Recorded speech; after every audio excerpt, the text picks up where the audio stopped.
兄弟们好，这里是小杰，然后手机维修还有换屏幕也是可以找小杰的哈。然后今天收到粉丝的一个12篇，他这款是换了国产屏的，然后触摸失灵了。像这种情况的话是要整个换掉的，因为它是国产的，换不了触摸。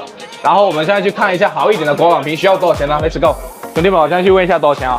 哎，老板你好，那个12PM 的国产屏要那个 OLED 的 ，OLED 是吧？对 ，OLED 是比那个背光的要好很多哦。对，就显示跟下巴都没问题的吧？没问题的，最好的。就不会大下巴的哈。对。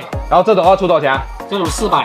400。然后如果是那种呢，那种背光的呢？背光的话200多块钱，那种很差的。哦，那肯定是拿 OLED 的了，OLED 的比较好，而且是性价比也高。你跟原装对比的话，就相差一半吧。好，兄弟们，我现在拿下了，然后等一下给大家换上去看一下整体的一个效果。兄弟们好，现在已经是换好了哈，给大家看一下效果哈。这种是换 G 叉的一个 OLED 的屏幕啊，显示也是非常高清的，然后触控也是非常灵敏的啊。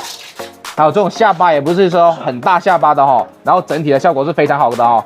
然后认准这里，维修手机换屏幕都是可以找小杰哦。这一期视频就到这里。Nice。